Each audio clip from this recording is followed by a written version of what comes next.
radio pirate. Ah! Loud noises! Radio pirate.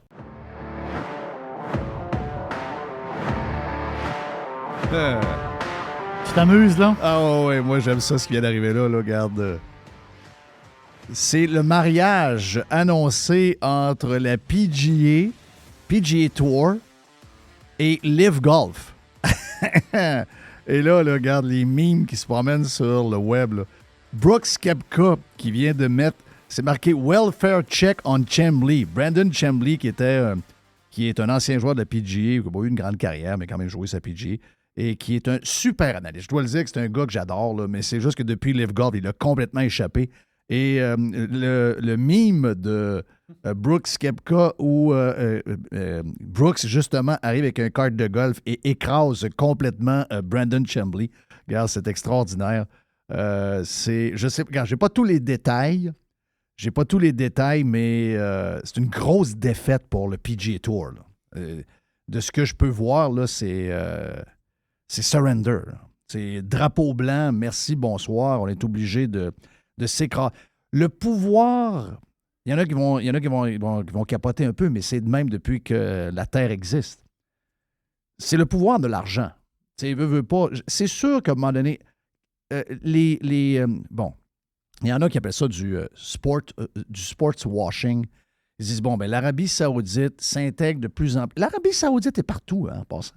L'Arabie Saoudite n'est pas seulement dans le Golfe. Là. L'Arabie Saoudite est partout, depuis toujours. Moi, mon écurie préférée, parce que c'est des origines québécoises, parce que c'est Lawrence Stroll, parce que c'est Lance Stroll, parce que c'est la marque Aston Martin, parce que mon ami Gino Rossato va probablement aboutir. J'ai réussi à lui tirer des verres du nez hier, lors de l'entrevue qu'on a faite sur Radio Pirate Prime.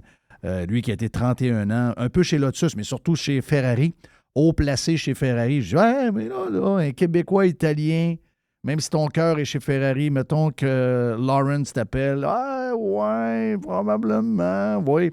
Donc, je sens quelque chose là-dedans. Mais l'écurie québécoise, entre guillemets québécoise, parce que Lawrence et Lance sont basés avec toute la famille à Mont-Tremblant. Aston Martin, le gros commanditaire, c'est Aramco. Là. Oui. Et Aramco, c'est une des plus grosses compagnies au monde. C'est quoi? C'est top 3 au monde, Aramco? C'est dans le top 3. Là. Donc, il y a Apple, il y a Microsoft, il y a... Exactement ça. Il y a une couple de patentes, là. Aramco, c'est une des plus grosses, les plus riches au monde. Ouais. Anciennement, cette compagnie-là, qui est une compagnie de pétrole, de l'Arabie Saoudite, anciennement, ça appartenait au gouvernement saoudien à 100%. Oui. Ils sont rentrés en bourse et il y a un pourcentage, je pense que c'est 5% ou 10% de la compagnie qui est publique aujourd'hui. Mm-hmm. Mais c'est énorme, là. Ah oui, c'est énorme.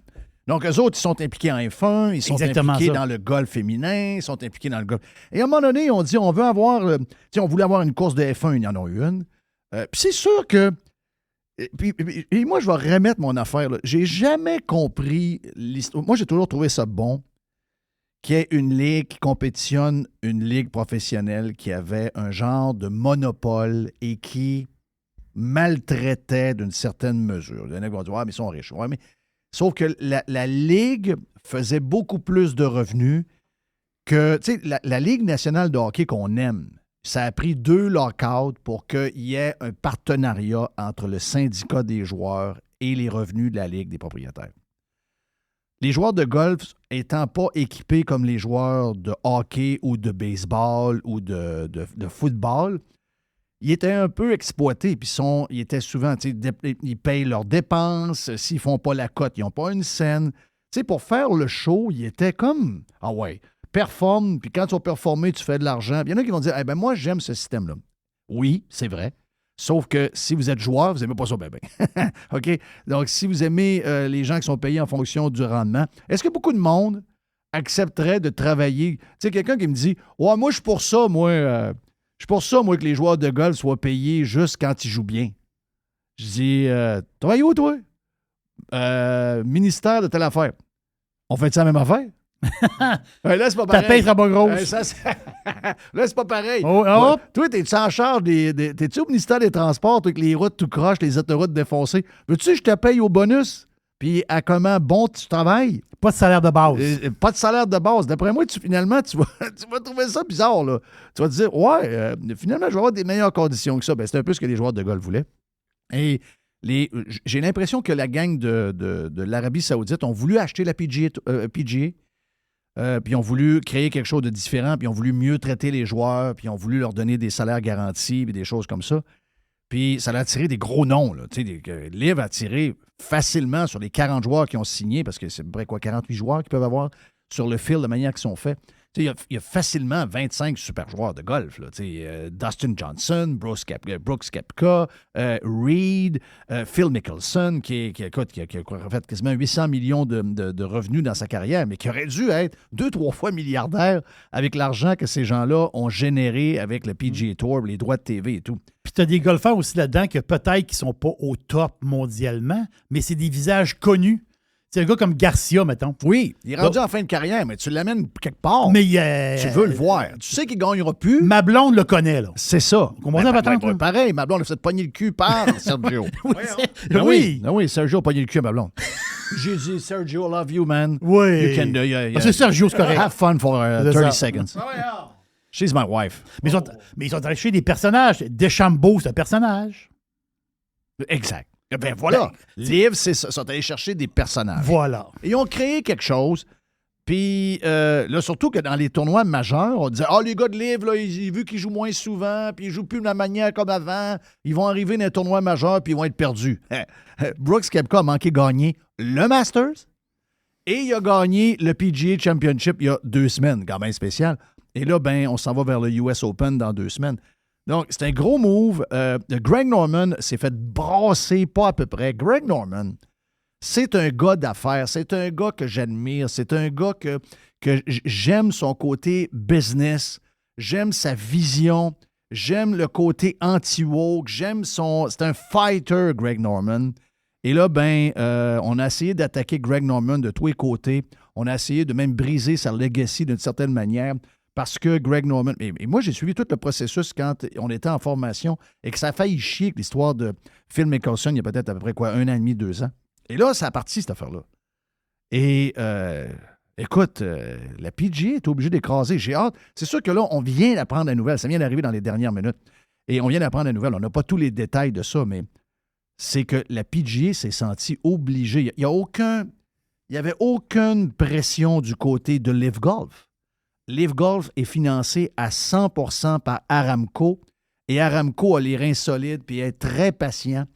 Mais dans mon livre, les gens de Aramco s'attendaient à user tranquillement, pas vite, la PGA Tour sur une période d'à peu près 5 ans. Et là, à un moment donné, la PGA allait sortir le drapeau blanc. Elle disait, regarde, il faut merger, il faut faire quelque chose. On sait que la PGA a réagi à l'arrivée de LIV. Ils ont commencé à donner des affaires garanties. Ils ont tout revu la manière que le modèle de la PGA fonctionnait pour les joueurs. Et ça ne serait jamais arrivé si LIV n'était pas venu au monde. Donc, il est arrivé des choses. Mais là, moi, je pense que le problème, c'est les commanditaires.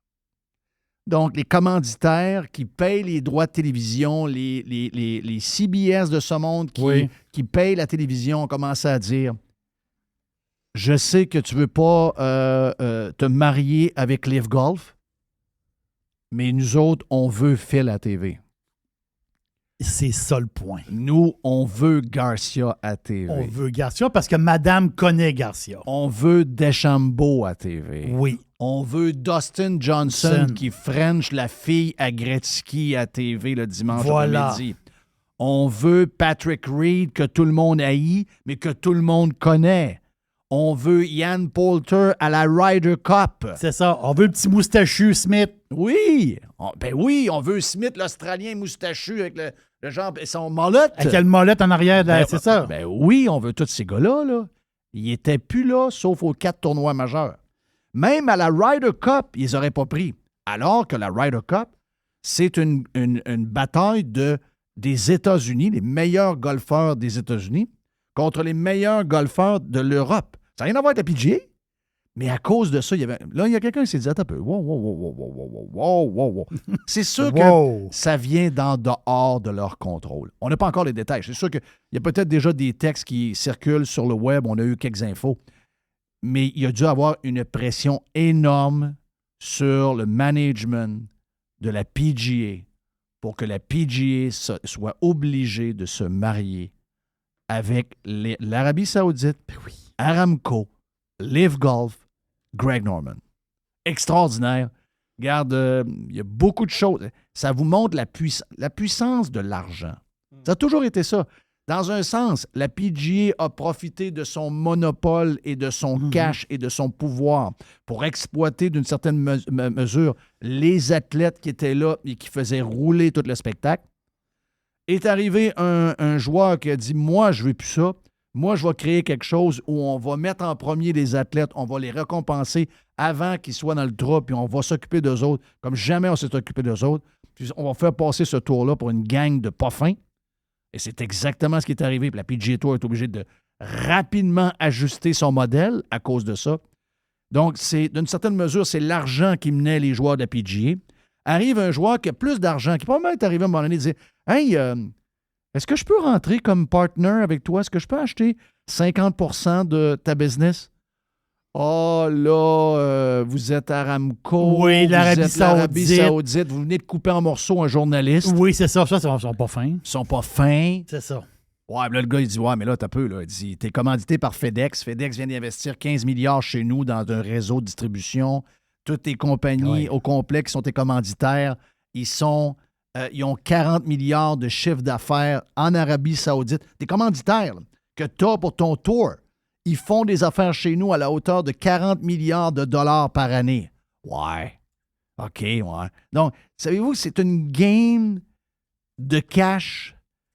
Et quand, à un moment donné, tu penses big, il y a toujours quelqu'un pour ramener un peu d'humilité. Il y aura, je ne dis pas qu'un jour Aramco ne sera pas faire la même chose. Là. Ça, tu as toujours ton moment où tu peux mettre ton pied à terre et dire, c'est moi le boss. Pourquoi? Hein? C'est moi le plus riche. Puis à un moment donné, il y a un moment où il y a quelqu'un d'autre qui arrive et qui dit, tu étais le plus riche il y a 2 ans, mais tu ne l'es plus aujourd'hui. C'est moi qui mène ta business. Il y a un côté le fun de ça. Mais quand tu y penses, Koepka, là, c'est un acteur d'Hollywood. Là. Koepka, là, ses réseaux sociaux, c'est un des joueurs de golf les plus incroyables j'imagine de la décennie. Brooks est certainement en genre. Il a dû prendre un coup hier soir, mais pas pour les bonnes raisons, parce que les Panthers ont perdu. C'est un des méga fans des Panthers. Oui, mais c'est justement, quand tu écoutes la game de hockey, qui monte? Koepka. Après ça, sa femme qui est enceinte. Après ça, tu sais, il y a un côté glamour. En même temps, c'est des super vedettes de golf. Mais tu peux pas être juste des personnes que tu connais pas trop. Tu dis, ce joueur-là, il est extraordinaire, il est bon, il a gagné il le est très championnat à technique, l'université. telle affaire. Ben oui, mais je sais pas c'est qui. Il est plate à mourir. Patrick Cantley, là, tu peux pas bâtir des ratings avec ça. Là. Non. Le gars est pas capable de se mettre de la crème solaire comme du monde. Tu sais, veut dire, t'es même pas assez spectacle pour te dire, on va mettre de la crème solaire qui paraît pas trop. Le gars, il a la face blanche, bourré de crème. Oui. Tu sais, il est plate. Ah oui, sa femme est belle. Il est plate pareil. Oui. Donc, nous autres, on veut des gars crinqués, on veut des Dustin Johnson, on veut la petite robe à Mme Gretzky, on veut ça. C'est ça. On veut ça. Mais Jay, ça fait partie de la patente. Ben, beaucoup. Ça fait partie de l'histoire. Pourquoi que les joueurs de tennis ramassent tant de publicité que ça? Ils signent des contrats de fous là, avec les Rolex et la gang-là. Là. Pourquoi? Tu le vois à face. C'est ça. Toutes les ligues, tu vois les identifier des personnages. Voilà, tu es identifié. La personne est importante. Oui, c'est un sportif de haut niveau, mais il y a un petit plus. Le soccer en Europe. Exact. Ah oui, c'est ça. Donc, toutes ces stars-là. Donc, c'est la grosse nouvelle dans le domaine. Puis je sais qu'il y a des gens qui essaient de vous jouer avec la moralité de l'Arabie Saoudite. Laissez-moi tranquille avec des histoires. Là. On parle quand même des États-Unis d'Amérique là, qui sont... ouais, mais ils ont fait telle affaire. Les États-Unis d'Amérique, avec la CIA, d'après moi, il y en a plusieurs qui ont coupé en morceaux et qui ont mis dans des barils. Donc, commencez pas à me faire l'histoire que l'Arabie Saoudite a coupé un gars en morceaux et l'ont laissé dans une boîte. Là. Je veux dire, oui, c'est plate, oui, c'est triste, mais mon feeling, c'est que il y a bien des pays qui vont aller aux Olympiques pareil, puis qui ont fait beaucoup de crimes un peu bizarres, puis qu'on va le laisser aller. Là. Je veux dire, c'est pas la première gang de même. Là. Hey, juste vous dire que, t'as peu, j'ai perdu le... J'avais ouais, tu l'as-tu, là? OK, je l'ai. Est-ce que, tu sais, avant, là, je change complètement de sujet. Avant, il y avait... Quelqu'un mourait à 50 ans. Telle personne, telle star, mettons Greg Willingman, OK? Oui, c'est très connu, lui. Star de la série Bazoo sur Apple TV. Meurt à 55 ans. Là, tu lis l'article. Bon, il y a eu une crise de cœur. Il a été découvert à son appartement. Il y avait une overdose. C'est ça. Il y avait... ça aurait été un crime qui a été commis chez lui. Il y a des affaires qui ont été volées. Donc, la police voit ça comme un crime. Puis ce serait un meurtre. Bon, OK. Ensuite, on a découvert... on l'a découvert attaché à une corde. Un suicide. Il n'y a plus de ça, là. Est-ce que tu connais... Anna Shea. Anna Shea. Anna Shea. Non, je ne connais pas Anna Shea. Est-ce que tu sais c'est qui, toi, Anna Shea, Mr. White? Moi, non, je n'avais pas vu. Puis, j'ai pas vu non plus la série dans laquelle elle a joué. C'est quoi la série? C'est Bling Empire. OK, oui. Bling avec Oui, j'ai vu cette série-là passer. Ah ouais. En tout cas, c'est une star de Netflix, d'une série que les gens ont écouté beaucoup sur Netflix, qui s'appelle Bling Empire. OK? Ouais. Et cette fille-là, Anna Shea... Oh, je leur place, là. Elle est morte là, 62 ans. Combien de fois, depuis un an et quart, on lit, oubliez le nom, dies suddenly at, peu importe l'âge, dans son cas, elle, c'est 62. Quasiment à chaque semaine. Moi, je n'ai jamais lu ça de ma vie. Est-ce que c'est une nouvelle manière de pas trop donner de détails sur les morts?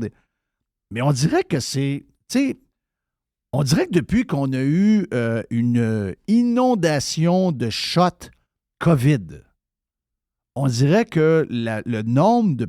Et ça, c'est tout du monde connu, là. Il y a du monde qui meurt dans la rue qu'on ne connaît pas, qui ne sont pas dans le journal. Il y en a... Combien de... Je peux bien croire que le gouvernement a peur. Tu sais, quand tu lis Trudeau, là, lui, il a peur que des drag queens se font crier des bêtises. Il a peur que les trans se fassent attaquer dans la rue. Puis il a peur des feux, puis il a peur du climat, puis il a peur de la pluie, puis il a peur de... Mais il n'y a personne qui s'interroge. C'est correct de s'interroger sur le climat, puis sur le... C'est correct. Mais comment ça que personne s'intéresse aux morts, aux gens qui meurent subitement depuis un an? Je sais que c'est la deuxième, troisième fois qu'on en parle, mais il faut en parler souvent à chaque fois que ça arrive, parce que, sacrément, il y a quelque chose là. On me parle beaucoup de la COVID longue, on me parle beaucoup de choses un peu douteuses, mais on ne me parle jamais des morts, des gens qui meurent de manière soudaine. Qu'est-ce qui se passe? Est-ce qu'on peut savoir qu'est-ce qui se passe? Parce que on est toujours en train de s'occuper du sujet du jour. Il y a 3 semaines, c'était une rivière qui débordait. Une semaine après, que tout est séché, que tout est rentré dans l'ordre de personnes qui en parlent. Là, on est sur les feux. Là, il y a un gars qui est sur le bord. Mon feeling, c'est qu'on est sur le bord d'avoir une conférence de presse à 1h. Un gars, bonjour, là. Bonjour. Et bon, ça chauffe. On fait une conférence. On a le docteur Arruda, là, qui est avec nous parce qu'on a de la misère à respirer. Il y a de la boucane, là. Puis je demande aux Québécois s'ils vont à l'extérieur, d'abord de ne pas trop bouger, de prendre un triporteur et peut-être de mettre un masque pour être certain de ne pas respirer trop là, la boucane avec les cendres. Puis j'ai parlé avec M. Arruda, là, qui a perdu du poids puis qui a les cheveux un petit peu frisés par en arrière. Et je lui ai dit, c'est peut-être un bon moment là, pour exiger une vaccination totale et complète des Québécois contre les feux de forêt. Donc, j'ai regardé ça. Et l'autre affaire, vu qu'on est dans les feux, je m'ennuie, moi, de mettre un couvre-feu là, pour protéger les Québécois. Puis j'ai demandé également aussi aux fonctionnaires de la sécurité publique là, de barrer l'accès aux boisés et aux forêts. Et peut-être qu'on pense de fermer les régions. Je m'ennuie de ça, là. Je suis excité des feux de forêt. Ça me rappelle 2020-2021. Puis Maudit, mais ça, je mangerais un petit peu de fromage pendant que je fais cette conférence-là. Continuons! Ouais! Ben, peut-être que si on s'excite beaucoup sur les sur les feux, peut-être qu'à un moment donné, voir que quelqu'un pose des questions sur les morts, des gens qui meurent subitement, c'est vraiment quelque chose. Il y a eu beaucoup aussi de jeunes sportifs. Hein? Beaucoup de jeunes sportifs. C'est très bizarre. C'est pas nous autres qui l'écrivons dans les journaux. Là. C'est des titres des journaux. C'est mort soudainement. Ben, c'est ça qui est surprenant. C'est nous que la raison. C'est les médias de gauche. Ça, dans ce cas-ci, c'est MSNBC qui fronte son site avec cette nouvelle-là. Mais c'est quasiment un par jour. Là. Regardez ça. Là, dans les 3-4 derniers mois, on a quasiment une personne par jour, quasiment une personne par 2 jours qui meurt jeune et subitement. Et personne ne se pose de questions. Là, c'est toujours le sujet du jour. Les feux, on va tous mourir! Incendiés, on va tous mourir! Hey, imaginez-vous, on a eu la chaleur. Je parlais avec Frank de Marines. Frank le Marine de Las Vegas. Oui. Qui vit à Vegas depuis longtemps. Et il dit... Lui, il entend ça ici. Il dit, avez-vous vraiment fait une histoire pour une journée et demie à 31 degrés? Il vit à Vegas dans le désert. Oui. Oui. Imaginez-vous de loin comment on passe pour une gang de ticasses. Très louche. On est vraiment très louche. On est vraiment, vraiment, vraiment des ticasses. C'est incroyable. Il est allé à Edmonton, puis il parlait des routes, hein? Oui! Il est allé à Edmonton. Il a amené son chum Steph de Québec, qui est un pirate aussi, qui se bat contre un cancer. Don't give up, mon ami Steph. Puis Steph est arrivé à Calgary. Ils ont fait Calgary-Edmonton sur l'autoroute en camion. Et là, ils ont dit, mais non, ils ont l'hiver, ça. Parce qu'habituellement, ils disent que l'hiver, ça scrape les autoroutes. Les autoroutes sont comme un genre de garage qui vient d'être fait en époxy. C'est douette. Regarde, ils ont capoté sur l'état des routes. Ils ont eu beaucoup de plaisir, d'ailleurs, à Edmonton, de ce que j'ai compris. Mais tu sais, ils disaient, avez-vous fait des alertes vraiment pour une journée à 31 ou 32 degrés? C'est arrivé pour vrai? Oui, c'est arrivé pour vrai. Et tous ceux qui vous disent que il y a de plus de feux de forêt qu'il n'y en a jamais eu, c'est pas vrai. C'est de la bullshit. Ces gens-là sont au bout de leur chaîne. Ces gens-là vous racontent à peu près n'importe quoi. On est dans l'émotion, on est dans les sentiments, on fait dur un peu, Une chance qu'il y a les pirates pour équilibrer toute la patente, parce que m'a dit de quoi? Beaucoup de monde sensible, influencé par nos médias, les politicos également. C'est pas beau ce qui se passe. Calmons-nous les nerfs. Là. La Sopfeu l'avait dit. Il l'avait dit au mois d'avril, à chaque printemps, surtout quand on a un printemps qui est plus venteux qu'à l'habitude, ce qui a été le cas cette année. On n'a pas eu nécessairement plus de... pas plus de pluie. Peut-être un peu en bas. Je regardais les cartes hier de Carlos Ramirez. On est peut-être légèrement en bas de quelques millimètres d'eau de moins qu'à l'habitude. Mais il y a eu énormément de neige dans plusieurs régions. Mais n'empêche qu'à chaque printemps, en raison du vent, même s'il mouille la nuit, la Sopfeu le dit, s'il mouille la nuit et que le vent se lève le jour, ça sèche immédiatement. Et si les gens ne sont pas conscients de ça et qui allument des feux pour faire du nettoyage ou des patentes de même, c'est sûr que ça va allumer un paquet de feux. Vous avez vu les vents qu'on a eus de l'Est dans la journée de quoi? Jeudi et vendredi? Oui. Donc, les gens ont allumé des feux pour nettoyer des affaires. Puis là, ils ont perdu le contrôle des feux. C'est 100%. Tu sais, il y avait, je ne sais pas combien il y en a en ce moment, là, mais je sais qu'à un moment donné, on avait 35 feux. Et les 35 feux étaient d'origine humaine. La Sopfeu a fait une sortie, comme elle fait à chaque printemps. Ils l'ont fait le 26 d'avril. Ils nous ont tous dit, si on ne fait pas attention, puis si on ne se comporte pas comme du monde, on va avoir un paquet de feux. Ça n'a rien à voir avec les changements climatiques. Ça n'a rien à voir avec ce que les politiciens vous disent en ce moment.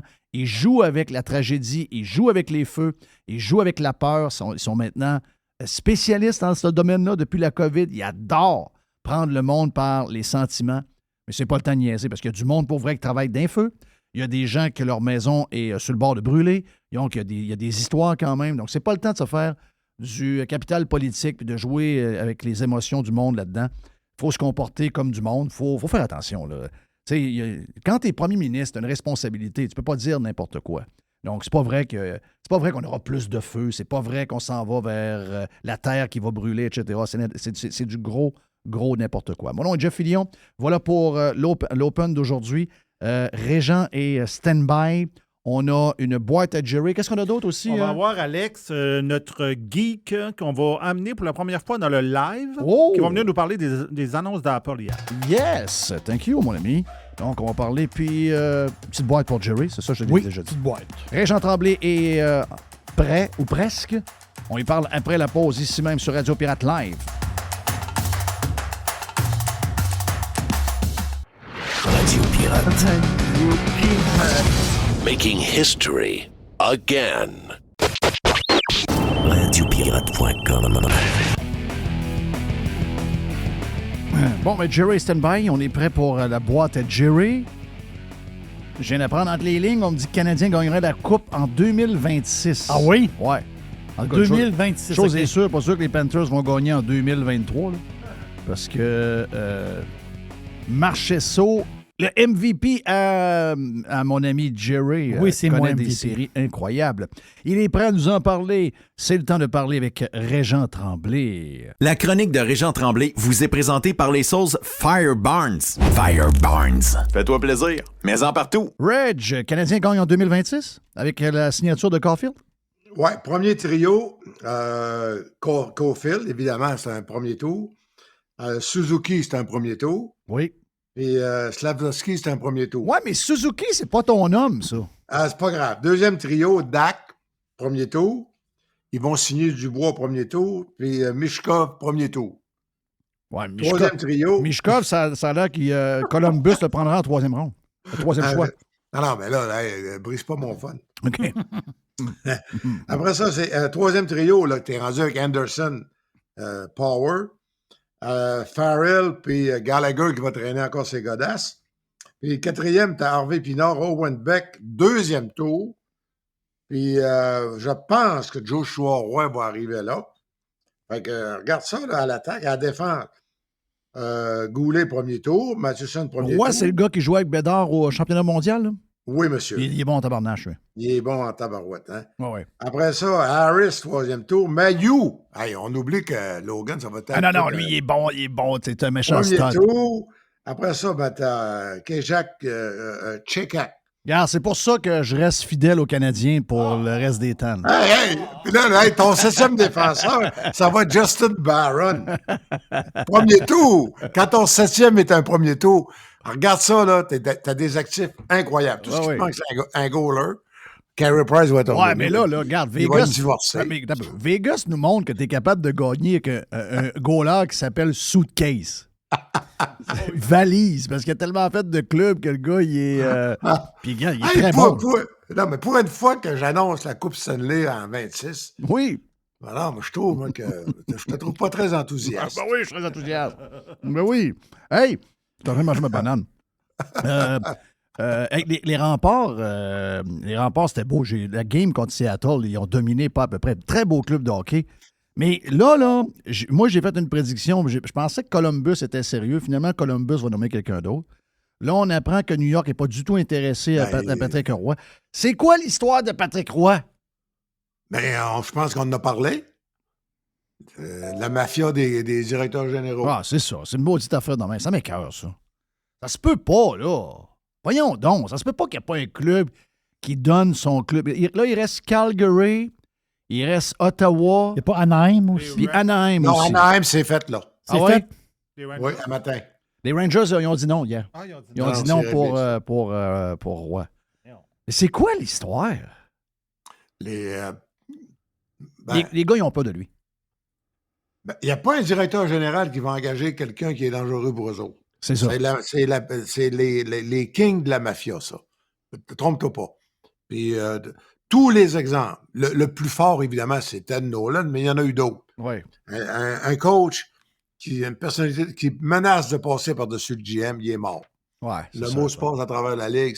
Lui, c'est un dangereux. Ouais. Puis that's it. C'est fini. Mais, même les propriétaires sont pas capables. Je vais t'avouer que je pensais qu'il y avait un petit côté conspi à cette affaire-là. Mais là, si c'est ça, c'est confirmé que c'est carrément ça. Là.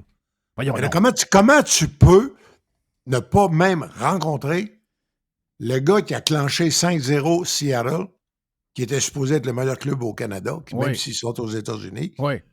Puis, ils n'ont pas de chapeau.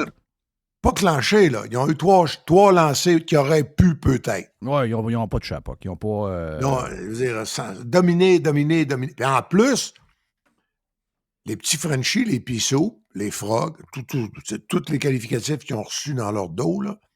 T'en as-tu bien vu, toi, qui ont baissé les yeux? Ah non, il y avait une très, très belle équipe de hockey. Là. Quand tu vois que tout le monde, ce club-là était complémentaire, comme ça se peut pas. Tous les gars avaient un rôle, chacun jouait son rôle. Bien, quand Simon a dit à l'Est qu'il n'a jamais vu un coach de toute sa carrière, Simon Gagné a dit, dans la NHL, j'ai jamais vu un coach ne laisser aucun détail au hasard. Tout est pensé, tout est préparé. C'est une machine, Patrick Roy. J'aurais aimé avoir ce gars-là comme coach dans NHL. C'est Simon Gagné, je vais le faire. Tu sais, il veut dire, c'est pas un journeyman, là, Simon Gagné. Là. Il en a vu du hockey. As-tu vu la réaction des joueurs sur la patinoire? Ah oui. Moi, j'ai vu Scotty Bowman gagner des coupes. Les gars n'allaient même pas le voir. Ben voyons donc, toi. Puis Jean Perron, on l'aime, Jean, là, mais Jean courait après les gars. Oui. Quand il a gagné. Mais il l'a gagné. Sais-tu quoi? Il l'a gagné, puis il y a plein de faiseux qui l'ont jamais gagné. Voilà. Mais ça m'a déçu que les gars le considéraient pas. Tu sais, quand j'ai lu le livre de Pierre Gervais, ça m'a fait de quoi? Tu sais, OK, c'est peut-être pas le plus grand coach du monde, mais il y a un humain derrière ça, puis il y a un gars qui fait le job, là. Ben, tu trouves un gars qui l'a gagné? Oui, puis c'est un gars qui l'a gagné, puis c'est un gars qui a donné la chance à Patrois. Ben oui. Tu sais, il n'y a peut-être pas grand coach qui aurait fait ça, là. C'est vrai, ça. Ben oui. Il n'y a pas grand coach qui aurait fait ça. En tout cas, regarde, si jamais Patrick Roy est pas... Hey, c'est même pas... il n'y a pas la job, on le rencontre même pas. On veut même pas le voir, on veut même pas le rencontrer en entrevue. Voyons, sacrément. Les Rangers de New York, je sais pas, Columbus avec John Davidson comme président. Un goaler qui voit un goaler. Non, un gars qui a eu... Y a-tu le titre de... c'est quoi? C'est-tu coach recrue de l'année ou meilleur coach de l'année qu'il y a eu au Colorado, Patrick? C'est quoi le trophée qu'il a gagné avec Colorado? C'est le Jack Adams, coach de l'année. Hey, cibole! Voyons donc! C'est vrai. Tu vas me dire qu'avec Ted Nolan, c'est arrivé aussi, là, mais... Même affaire. Ted Nolan, puis Ted Nolan est monté voir le propriétaire direct, directeur général, l'a mis dehors, puis il a été barré. Moi, j'ai un vieux principe. Hein. Si des boss peuvent sauver leur cul pendant des années en sacrifiant des bons coachs, ils vont sacrifier des bons coachs. Point final. C'est dans lui-même, puis c'est le même. Dans le cas de Patrick, là, le club qui lui conviendrait, ce serait Ottawa. Ouais. C'est plein de jeunes là-dedans. Comment est-ce qu'ils ont de points l'année passée? Ils sont pas loin de 90 points. Ils sont à quelques points des playoffs. Là. Des playoffs. Le directeur général, c'est Pierre Dorion. Je pense que Pierre a tout vu dans la vie. Maintenant, là, le problème, c'est ce que c'est maintenant, là. T'as pas de propriétaire. Ouais. Mais là, ils vont-tu finir par régler ça, là? Il y avait 5 groupes, là, il y en a un milliard, là, avec... Ah ouais, mais tu sais, là, donner 1 milliard pour jouer à Canada, entre toi et moi, là, ça a bien moins de bon sens que d'aller à Québec, là. Oui, mais le but, c'est que c'est un deal d'affaires là, avec tout l'immobilier global. Mais la vente des sénateurs pour la Ligue nationale n'est pas liée à un déménagement dans la ville, à un nouveau building, à rien, là. Mm-hmm. Là, tu mets 1 milliard, là, t'as le club. C'est quand même un peu fou, là, 1 milliard à Ottawa. Là. À Canada? Oui. Un peu fou. Oui. Très fou. C'est un peu dur à comprendre. Là. D'après moi, c'est un club qui n'a pas fait d'argent depuis que Melnick a le club. Je pense pas que Melnick a fait une scène avec ça. Mais en réalité, n'oublie pas qu'il en a fait un joyeux paquet. Il a payé quoi? Lui, c'est 35 millions, lui. Oui, 50 dans le max. Ben non, le pire, c'est que lui, il a sorti du cash toute sa vie. C'est ses filles qui vont faire le cash. Oui. Ça aussi, c'est la vie. Oui, ça aussi, c'est la vie. Mais à Ottawa, t'as pas de piscine avec du monde en costume de bain qui écoute le hockey sur un écran de 143 pieds. Là. Comme à Vegas. C'est ça. T'as pas... Tu sais, à Ottawa, veux pas, Criff, t'es un peu dans... C'est une belle ville, là, mais t'es dans le champ. Non, mais Katana, là, hey, écoute-moi bien, là. Ce qui est plus excitant dans le bout, c'est le Canadian Tower. Oui. C'est le Canadian Tower qui est le fun. Qui est le commanditaire aussi du building. Oui. Ouais. Mais, Voilà. Mais Hey, sais-tu quoi? Ça veut dire que pour toutes les autres équipes, justement, mettons Vegas, qui est un excellent club depuis qu'il est dans la Ligue, qui est en plein cœur de la ville, ça strip, que le stade de baseball, ben ça, en tout cas, c'est le pire club de baseball de l'histoire qui s'en va là, mais c'est quand même un stade juste l'autre bord de la rue, à côté, ça strip, l'autre bord. C'est écœurant. C'est écœurant, le setup. Non, ça va être l'enfer. Imagine-toi comment est-ce que cette équipe-là vaut. Elle qui a payé quoi? 500-600 millions, ses droits? 500 millions US. Ouais. Ça veut dire que si jamais c'est 1 milliard pour Ottawa, regarde la performance de Vegas, regarde comment ils se sont implantés dans la ville. On était tantôt avec Frank qui a des billets en arrière du banc avec sa femme, billets de saison depuis toujours à Vegas, depuis que le club existe. C'est pas un club que les touristes de l'hôtel vont. Non, c'est un club que les locaux... Que le monde de Vegas a adopté. Voilà. Pire que ça, ils vont aux pratiques. Oui. Il y a plus de monde aux pratiques des Golden Knights qu'il y en a à Brossard. C'est jamais spécial. Donc, Il faut dire que les joueurs des Golden Knights, eux autres, ils saluent le monde. C'est la différence. Ouais. Hey, Marchesso, là. C'est un vrai de vrai, lui. C'est un sniper, ça. Ah. Un petit Caulfield. Ah oui. Ben, oui. Oui, parce que comme non, Caulfield... sauf que lui, il les a déjà mis dedans. Oui, je comprends, là. Mais l'autre... Attends un peu, là. Caulfield, on paye l'espoir, puis je suis bien content. Non, mais l'année qu'on a été par défaut à Coupe Stanley, si on n'avait pas Caulfield qui arrive, on est mort, là. On n'est jamais là, là. Le nombre de buts importants qu'il a compté pendant ces playoffs-là, on n'est jamais... On n'est pas en finale contre Tampa Bay, puis on n'a pas battu Vegas. Je veux pas rabaisser ton fun, là. Mais le plus gros numéro du club, c'était le 19, comme dans le COVID-19. Arrête. C'était qui le 19? Ben non. C'était qui le 19? COVID. C'était quand COVID, ben oui, c'est sûr. Non, je le sais. Je le sais. Mais ils ont quand même battu Vegas. Peut-être un genre de cadeau de Fleury avant de partir. Incompréhensible. Oui, c'était un bout. On s'est fait corriger contre Tampa Bay. Hey, mais moi, je remercierai jamais assez le Canadien puis Vegas. Quand je suis revenu, je pense que c'est le 5 de juin que je suis revenu, cette année-là de la Floride, je suis arrivé aux douanes, puis le gars m'a demandé, il dit, j'ai dit, je dois avoir une exemption de quarantaine de services essentiels. J'ai dit, je viens couvrir le Canadien Vegas, puis le Canadien n'a jamais gagné une coupe sans que je sois là, depuis 50 ans. Je te jure, j'ai eu le tampon, comme une balle. Puis oui, monsieur Tremblay, ah ouais, non. Puis là, faut-tu, ça a été une période complètement, mais folle, capotée raide. Ah là, le gars, juste l'autre bord des douanes, t'avais la grande tante de l'Aquaero, de Santé Canada. Ah, regarde, je sais. Et là, le gars, il s'enquêtait comment notre maison, est-ce qu'elle pouvait, Lady Jew, venir déjeuner, nettoyer, faire le ménage des affectifs avant que je puisse aller déjeuner dans la cuisine. Ben oui. Hey, on s'est parlé de ça cette semaine. Et oui. Parce qu'il y a des bouts drôles de ça. Cette semaine, moi, on n'était pas arrivés en même temps. Puis là, la santé publique appelait à la maison, puis bon, est-ce que, là, vu qu'il y a des gens dans la maison qui n'étaient pas en voyage, est-ce que vous restez dans votre chambre? Est-ce que vous mangez? Oui, on reste dans notre chambre. Oui. Il m'amène le repas, il ouvre la porte, il referme la porte, je prends le repas. Là, je dis à ma blonde, je dis, penses-tu sérieusement que les travailleurs qui appelaient au téléphone croyaient ce qu'on leur disait? Voyons, non, personne ne croyait ça. Là. C'était une pièce de théâtre, c'était brou à grandeur pendant 2 ans et demi de temps. Là. C'était des jokes à pu finir. Hey, j'ai été chercher, moi, à Burlington, à douane, ma blonde avec les 2 enfants qui arrivent à pied, qui se font débarquer en taxi sur la gate, puis moi, je suis l'autre bord. Non, ça n'a aucun bon sens. Hey, moi, le gars de Garda arrive un samedi, je suis dans le bain, évidemment. Là, je lui leur dis, pour sortir les gens du bain, ça prend au moins une demi-heure. Je descends en bas, je le prends en photo, je lui envoie ça à Dubaï, à Stéphane Chrétien, le propriétaire de Garda. Oui. Je lui ai dit, ton gars est venu à 2 heures, il me répond 65 piastres.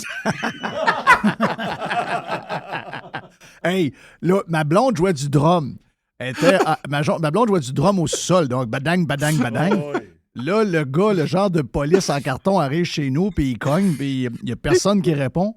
Et là, là, à un moment donné, ma blonde a fini de jouer au drum, elle entend de quoi? Elle monte en haut. Le gars est au téléphone dehors. Ah, il dit à la police, il dit non, il dit c'est correct, il dit je viens de la trouver. Pense à ça, là. Elle dit là, vous étiez vraiment en train d'appeler la police parce que je répondais pas. Elle dit, je jouais du drum en bas, mais elle dit, vous pouvez pas, là. Elle dit, vous devez être toujours disponible qu'on puisse vous rejoindre. Ouais, voyons donc, êtes-vous fou? Oui! Oui! Oui! Hey, je veux te parler de... Hier, j'ai jasé, j'ai fait un podcast avec... Puis, à un moment donné, là, on le laisse pour nos membres, mais à un moment donné, on va le mettre sur Jeff Liberté, où ce qui va être disponible pour tout le monde. Parce que c'est une heure vraiment le fun. On a fait ça avec Gino Rossato, qui est l'ancien de Ferrari, qui vient de finir avec Ferrari cette année, avec tout le changement qu'il y a eu dans la dernière année chez Ferrari. Donc, puis Gino, tu m'avais raconté l'histoire un peu, commence à Montréal, il travaille dans un hôtel, la gang de Ferrari sont là pour le Grand Prix, ils ont besoin d'un gars. Pour balayer le plancher. Oui, puis traduire des affaires aussi, parce qu'il parlait 3 langues. Oui. Ouais. Puis Gino a été vraiment généreux. Je l'ai trouvé... Écoute, c'est un gars qui était dans le jet set toute sa vie. Il pourrait se la péter, là. Tu comprends-tu, là? Il pourrait se prendre pour un autre, pas à peu près, là. Il y a 11 condos dans le monde, puis ils sont tous spotés à l'italienne, c'est-à-dire la meilleure place en ville. Tu sais, le gars, il est pas stressé, il est cool, il est fin, il est généreux. Tabarnak. Moi, ça me redonne un petit boost avec... des fois, on rencontre beaucoup de monde un peu bizarre, là. Ça me donne un petit boost quand je rencontre du monde de même. Lui, c'est lui qui a les derniers gants, le dernier bâton de Guy Lafleur. Hein? Quand Lafleur a arrêté son dernier match avec les Nordiques de Québec, parce que qui c'est qui fournissait les Ferrari puis les Lotus à Tigui? Oui, c'était... oui, parce que Gino, à un moment donné, il a lâché Ferrari, il est allé chez Lotus. Oui. Gros job pendant 4-5 ans. Et donc, c'est les années que Guy se promenait à Lotus. Oui. Tu n'es pas toujours obligé de les acheter. Des fois, il faut connaître Gino. Oui. Fait que, il arrive, hey, Julie, puis moi, on l'a invité au restaurant, il y a à peu près 1 mois. Il dit, où est-ce que il est avec une belle, sa blonde, une Italienne. J'ai vu, on était en vidéo, puis, mais c'était un peu noir, il avait comme fermé les rideaux. Et je voyais une belle femme, il l'a comme collé là, avec les cheveux. J'ai dit, OK, Gino, exact. Les longs cheveux noirs, j'ai dit, je suis capable de voir la silhouette. J'ai dit, OK, elle... oui. Elle oui. Bref, fait que je l'ai invité. Je sais que je viens de Falardeau, puis tu viens de Chicoutimi-Nord, donc on a nos racines. Je l'ai invité. Nos humbles racines. Je l'ai invité à la Tonkinoise. La rue principale. Ça a coûté 62 $ pour 4. Ben, c'est pas pire. Parle-moi de ça, toi. Hey, on a de la classe. J'ai dit, non, on m'a invité ce coup-là. Il m'a dit, si tu montes à Montréal, Jeff, viens prendre un verre de vin. J'ai dit, Christophe, oui. C'est sûr que... Tu sais, en plus, tu sais, veux pas, je connais un peu la F1. Donc, tu parles avec quelqu'un... Tu parlais avec quelqu'un là, qui est 2 mains. Je veux dire, lui, il a tout, là. Oui. Pendant une période de 35 ans, tu aurais pu y poser n'importe laquelle question. Pas juste Ferrari, les autres aussi. Non, il connaît tout le monde. Il connaît tout le monde. Il connaît tout le monde, puis tout Puis... il texte à tout le monde à chaque jour, quasiment encore. Tous les gros noms qui il a rencontrés, qui sont tous devenus ses chums. Tous des gros noms, t'entends ça? Ben non, mais hey, as-tu réalisé que la blonde à Jean Todt a gagné un Oscar? Ouais, ben oui. C'est pour ça que tu avais à la face. Ben oui, c'est ça, ben oui. Ah, mais hey, Gino, il a texté pendant les Oscars. Ça te montre comment est-ce que le gars est branché, pas pire. Mais là, à la fin, j'ai shaké un peu, j'ai dit, ouais, je comprends, là, à part quelques années chez Lotus, t'as été Ferrari, puis, tu sais, il y a une fin chez Ferrari dans ce temps-là. Et, dans n'importe quelle fin, il y a des histoires, là, mais c'est un professionnel puis un gentleman, c'est pas des affaires qu'on sait, mais j'ai dit, OK, t'es tanné de voyager, c'est 31 ans que tu le fais, mais j'imagine qu'en fin de semaine à Barcelone, t'aurais quand même aimé ça être des paddocks, voir les boys un peu, les filles qui étaient là, que tu connais. Puis j'ai dit, mettons que Lawrence te lâche un call, Lawrence Stroll. Il dit, écoute, il dit, c'est sûr que j'ai été toute ma vie Ferrari, mais il dit, Lawrence, c'est un bon ami. Lance, c'est vrai, j'ai été témoin de ça, moi. Lance, c'est quelqu'un que je connais depuis qu'il est tout jeune. sa femme, la famille au complet, toute la patente. Donc, tu sais, il dit... Ce qu'il ne voulait pas dire, là, c'est que ça sonnait quasiment... Ben, j'attends un coup de téléphone pour finaliser une offre, puis je suis le bord de m'en aller. En français, je n'ai pas le mot, mais tu as compris qu'il y avait un retainer? Oui, c'est ça. J'ai compris qu'il y avait une clause qui le retenait pour un peu de temps, mais que d'après moi, que la minute que c'est fini, j'ai l'impression que ça pour te dire... Lawrence Stroll, à ma connaissance, il a donné une entrevue à un journaliste québécois depuis qu'il est en F1. À moins que peut-être Louis Butcher, peut-être à Miami, je ne sais pas. Mais moi, j'en ai eu une à Monaco. Ouais. Puis, hey, c'est sûr que tu te gargarises tout le temps, hein, photo, puis la une, puis la page complète avec Lawrence Stroll, d'entrevue exclusive. Mais en réalité, là, ça a pris 30 secondes. J'étais dans le paddock, je rencontre Gino qui venait d'avoir sa chirurgie. Il avait perdu 60 livres pendant l'hiver. Fait que je le trouve beau, j'ai dit, etc. Là, j'ai dit, calvaise, là. J'ai dit, faudrait vraiment que je parle avec Lawrence. Maintenant, ça me prendrait ça pour dire que je fais une grosse semaine. Oui. Ça paierait les dépenses du journal. Ouais. Mais il dit, grouille pas. Ça n'a pas pris une minute. Entre 30 secondes et une minute. Lawrence, j'ai un ami ici qui veut te parler absolument. Viens-t'en. Je ne sais pas, il devait être probablement, je ne sais pas, là, dans le paddock, je sais pas exact. où. Ouais. Ça n'a pas pris une minute. Il est arrivé, il dit, tu connais Régent? Il dit, oh oui, il dit, je le connais. Il dit, fait que là, j'ai jasé avec. Évidemment que je n'ai pas sorti le calepin, j'ai jasé. Il a été une maudite surprise le lendemain quand c'était dans le journal. Là. Mais, OK, il a fait un saut? Oui, parce que parce que dans ce temps-là, Lance était chez Williams. Oui. Ouais. OK. Fait que là, il est arrivé pour déjeuner le matin. Mme Bradshaw n'était pas contente. Il avait donné une entrevue sans que chez Williams, si tu penses que le Canadien est contrôlé, la F1... la F1, c'est contrôlé à mort, hein? Oh! Wow! Mais avec maintenant Driving to Survive, oui. Ça semble être bien plus ouvert que ça l'était. Oui. En tout cas, le management américain a ouvert toute la patente. Eux autres, ils savent. Regarde ce que ça a fait. Ça a fait que Miami, c'est un succès bœuf. Oui. Ça a fait que Austin, ça marche à la planche. Puis ils vont en avoir un troisième bientôt. Là, Vegas. Et Vegas. Fait que, eux autres, là, ils ont pris la F1. Ils t'ont dramatisé ça. De toute façon, ça a toujours été une espèce de Virginie, la F1. Oui, Bernie Ecclestone fermait ça à mort alors qu'on est dans un air où tout est ouvert. C'est ça. T'sais, donc, eux autres, ils ont pas. C'est pas les dieux le père, là. Ils ont juste fait ce qu'il fallait faire. Jeff, répète après moi. Oui. Qui va gagner la Coupe Stanley en 26? Le CH. Canadien. Le CH. Ben oui. Cole Caulfield, joueur. Écoute, je sais pas. Je sais que Suzuki, il y en a qui disent Suzuki est mieux payé. Donc, c'est quoi cette affaire-là, d'ailleurs? Il fallait absolument que Suzuki soit plus payé que Caulfield? Oui, il est capitaine. Puis, OK. Etc. Hey, Marc Messier n'a jamais gagné une pièce de plus que Karl Marotte. Non? T'as le deal. Les 5 avaient le même salaire. Marina, Karl Marotte, Marc Messier, Denis Bouchard, puis Michel Forget. Lulu, OK. Donc, Lulu, c'est vrai qu'il était important. Là, pas oui, à la fin. Mais je parle à partir de quand on est revenu en 2002. Puis tout le monde était d'accord avec ça? Tout le monde, il n'y en a pas qui ont chigné? Non, mais si on les avait payés ce qu'ils auraient pu arracher en négociation, ils n'auraient pas eu. Non, c'est ça. C'est parce que tout le monde est à 5 000 par jour. Ouais. Alors qu'un gars comme Michel Côté... tu disais quoi, 7-10 000, même à la fin, 15 000? Ouais, à la fin, 10-12 000 par jour. Ouais.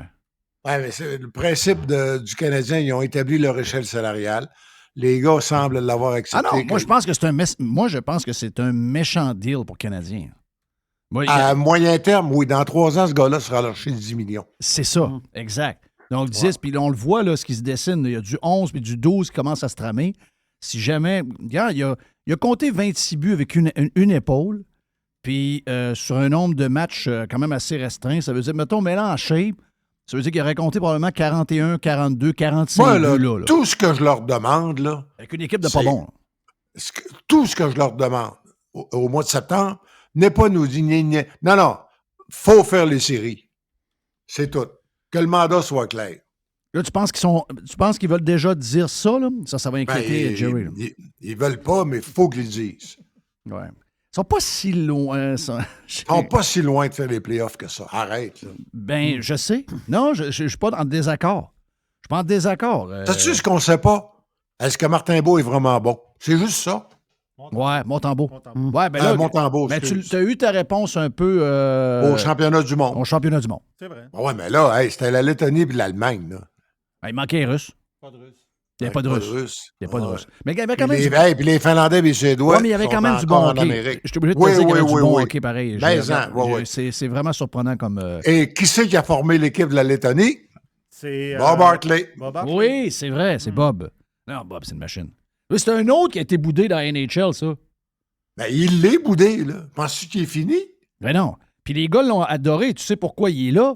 C'est que Kovalchuk, qui l'a coaché il a coaché Kovalchuk à Atlanta. Puis à un moment donné, il y a un propriétaire d'équipe qui dit « Hey, je bâtis une nouvelle arena. » C'est Kovalchuk qui a dit « Ça te prend Bob Hartley. » Il dit « J'appelle le gars que ça te prend. » Puis c'est Kovalchuk qui a dit au gars « C'est lui le coach que tu prends. » Puis 3 ans après, il y a Coupe Gagarine. Voilà, exactement. Coupe Stanley, Coupe Gagarine, Coupe Calder, la Coupe en Suisse. Il les a toutes gagnées. Memorial, il l'a gagné avec Granby, je pense, ou Laval. Ah non, c'était un gagnant, ça. Lui, c'est un vrai de vrai. Gagnant. Ça en était un vrai de vrai. Ça a l'air qu'il faut que je te laisse aller, t'as un lunch. Oui, qui te l'a dit? Bye. Genre toi. Salut. Salut, bye. Merci. Salut. Régent Tremblay est avec nous autres. Il sait qui te l'a dit. Pas mal ben, toi. c'est toi, Pas mal tantôt. toi, Reg. On revient avec la boîte avec Jerry. Il y a eu beaucoup de sujets dans ces 23 minutes-là. Là. Beaucoup de stock. Reg. La chronique de Régent Tremblay vous a été présentée par les sauces Fire Barnes. Fire Barnes. Fais-toi plaisir, mets-en partout.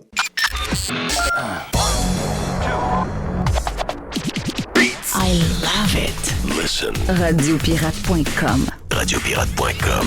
Radio Pirate. Radio Pirate. Radio Pirate. Trespassers will be hanged. La boîte Jerry. La boîte Jerry. Jerry. Hey, les feux de forêt, là. Ah, j'ai peur. Attends. Arrête. Non. J'ai de la misère à dormir cette nuit. J'avais peur que le feu. Ça vient arrive jusque chez toi? Oui. Que la maison y passe? Oui. OK, oui. oui. Puis là, qu'est-ce que tu veux? Mais quand tu dis les feux de forêt... lire, on a l'impression qu'on va tous mourir. Oui, c'est ça, exactement ça. Puis c'est les changements climatiques. Oui. Bon. Puis là, après ça, on se fait finir dire... par comprendre. Là, après ça, on se fait dire, oui, mais c'est les humains qui ont parti le feu. Moi, j'ai souvenir l'an passé, quand j'étais en voyage de l'autre bord de la Flaque, il y a eu à un moment donné des feux là-bas en Espagne. Mais tous les feux, à l'époque, il y a eu une patente à un moment donné. Il y a eu 2-3 journalistes là, qui ont dit « Ouais, changement climatique ». Tous les feux étaient allumés par des randonneurs. Puis il y a beaucoup de monde qui vont faire des randonnées. Tu sais, ils partent, là, parce que là-bas, il fait beau. Hein. Quand il fait beau, tu marches. Fait que là, ce qui arrive, c'est que tu pars d'un village à un autre village. Des fois, tu as 1 journée, 2 journées de marche avec des trails tout à fait magnifiques, avec un paysage magnifique. Beaucoup de randonnées en Europe, mais les gens, dans leur voyage de 1 jour, 2 jours de marche, ben, il faut qu'ils mangent. Ils se partent des petits feux, des petits poêles. Ben, c'est eux autres qui allument. Puis là, l'affaire, c'est que ça m'a surpris. Tu sais, on dit l'humain, mais il y a, si on peut dire, il y a une autre affaire qui est importante à savoir. Il paraît que les chemins de fer, quand le train passe sur la rail, puis il y a-tu de la rail? Il en maudit, là, la rail qui passe en pleine forêt. Là. Des fois, il y a des étincelles sur la rail, puis ces étincelles-là partent des feux. C'est capoté qu'on y pense. Hein? Donc, il y a des places là, que les feux de forêt ont été allumés par l'étincelle d'un rail. Mais il y a de la friction entre la roue et le rail. Donc, tu vois, il y a plein de petites affaires de même qui fait que ben, il y a des feux de forêt. Ça arrive, oui, ça arrive. Hey. Regarde, comme là, je suis en train de lire de quoi, là? On dit que 600 millions de personnes vont devoir changer de place parce qu'ils ne pourront plus vivre où ils vivent actuellement en raison des changements climatiques.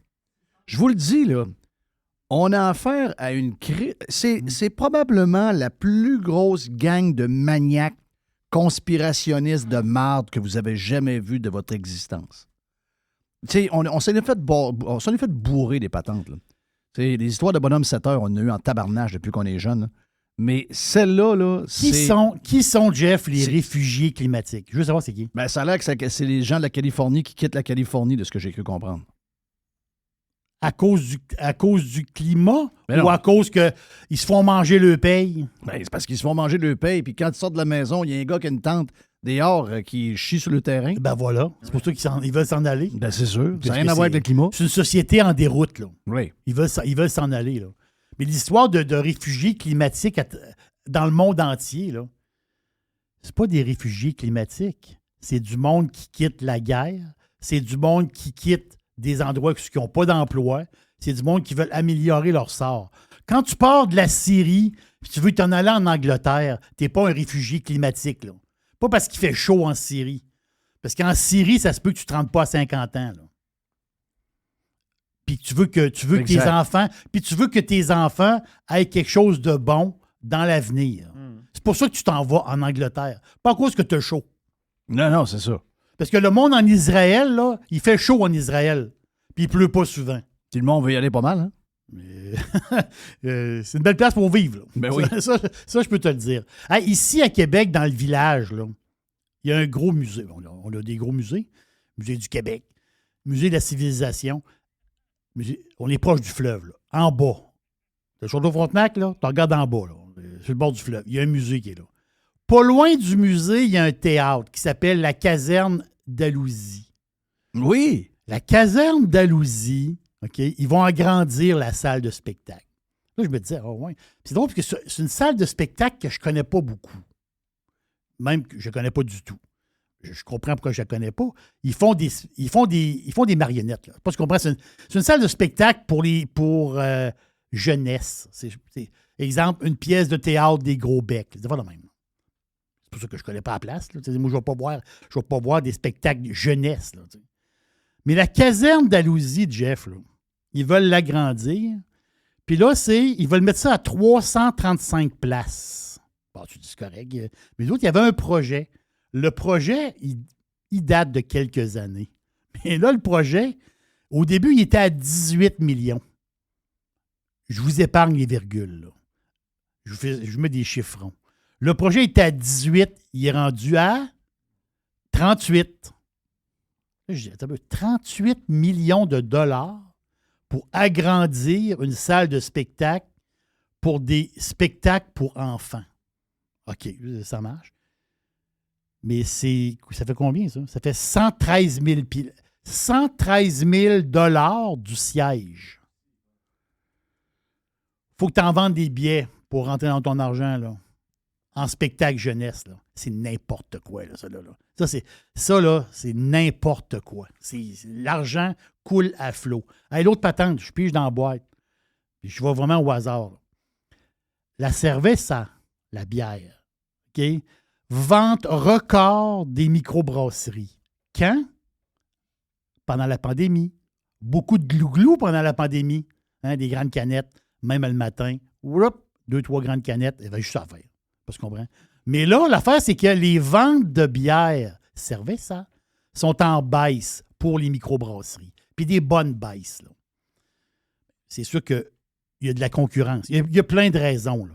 Hausse de prix. Il parle d'à peu près 15 % de hausse, à peu près en moyenne chez les microbrasseries.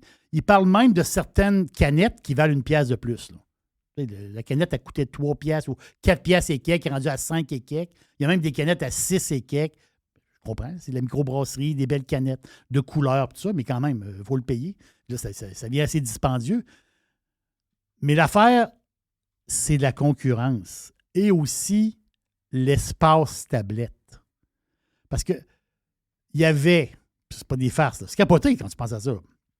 Il y a 5 ans, 160 microbrasseries au Québec.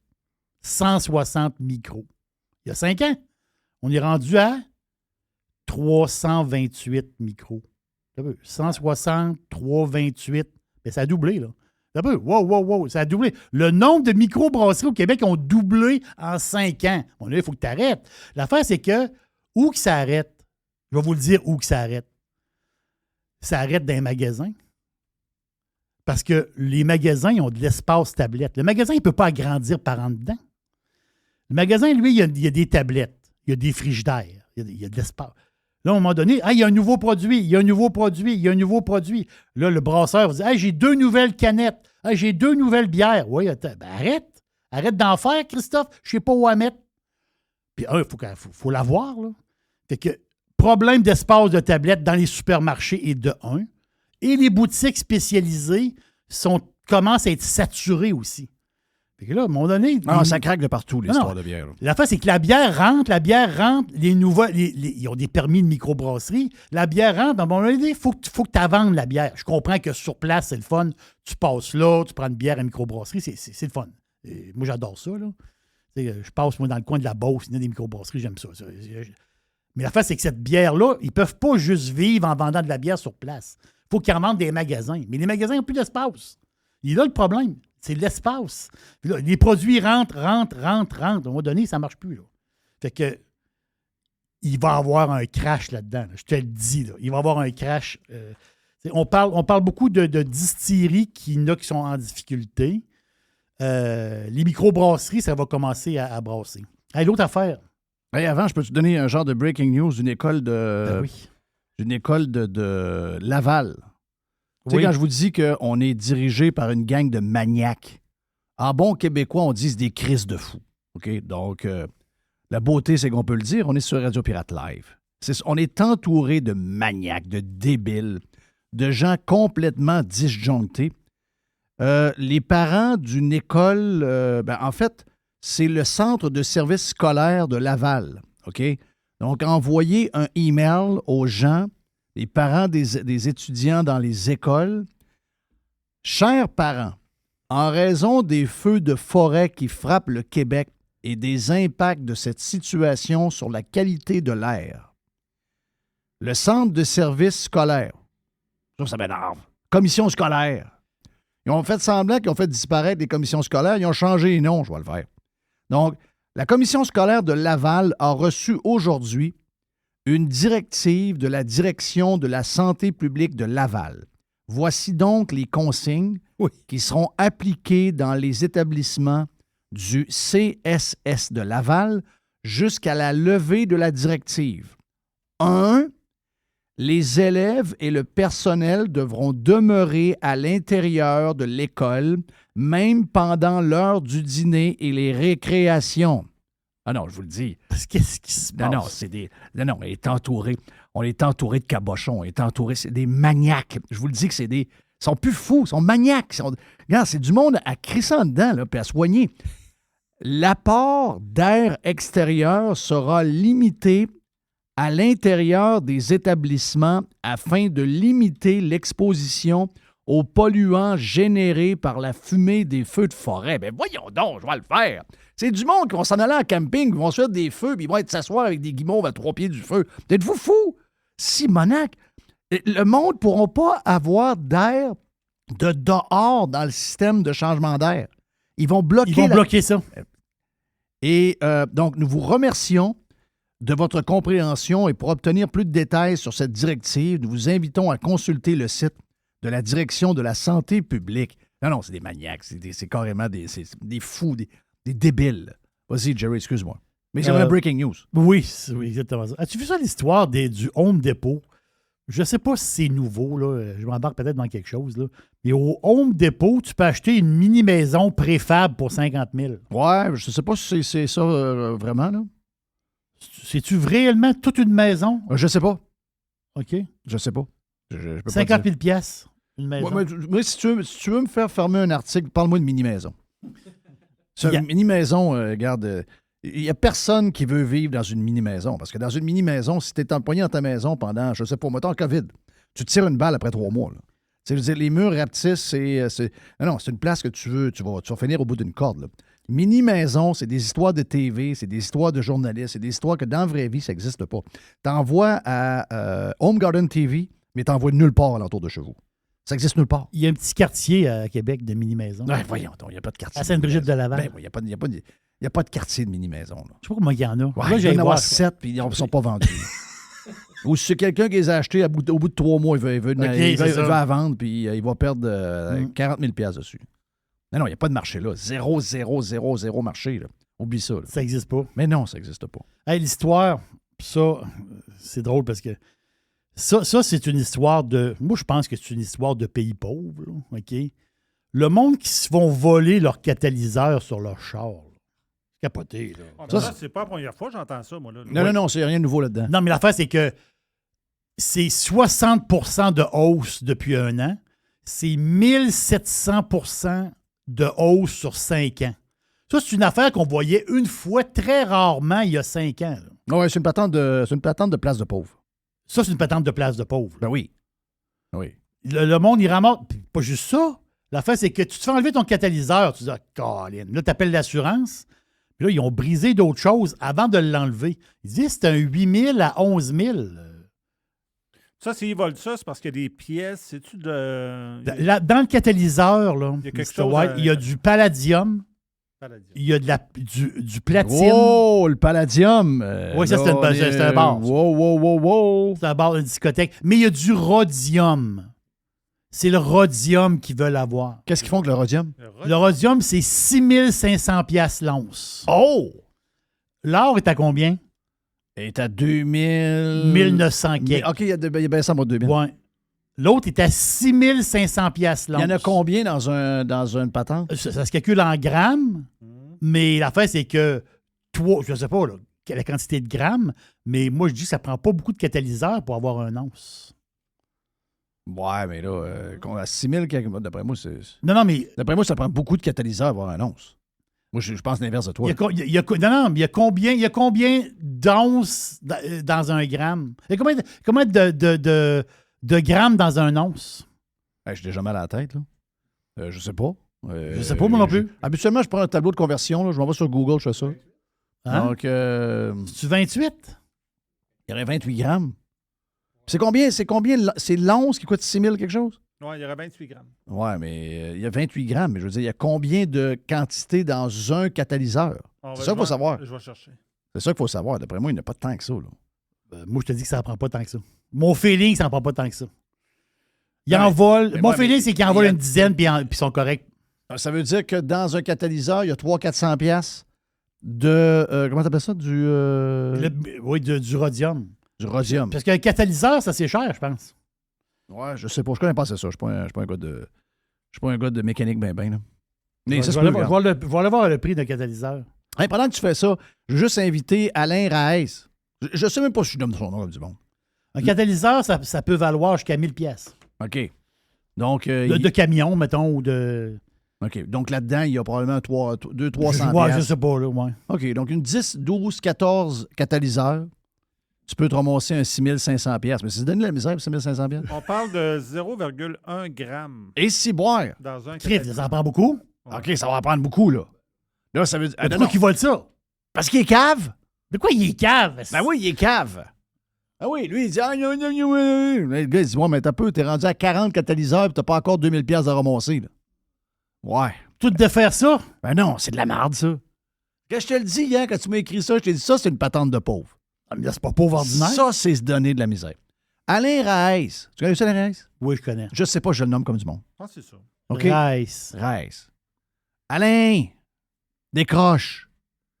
Bon, on a le droit ancien maire de Victo, puis ancien directeur d'école. Exact. Puis ancien lieutenant du Québec du Parti conservateur. Oui.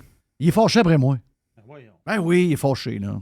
Puis là, il commente encore. Je vois encore des affaires. Il commente. Eux autres ils vont sur les réseaux sociaux, mais ils veulent juste que les gens les aiment.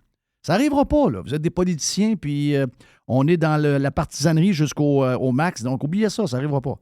Alain Raes, qui était conservateur jusqu'au temps que Pierre Poilievre soit nommé chef du Parti conservateur, qui a décidé de faire plaisir aux journalistes pour se faire aimer par les journalistes et les activistes qui écrivent dans les médias. Et là, ben, Alain Raes, es-tu courageux? Lui, c'est un vrai de vrai. Puis là, en plus, il vient d'appuyer le gars dans Outremont là, qui veut se présenter puis être genre de demi-chef du Parti vert. Wow!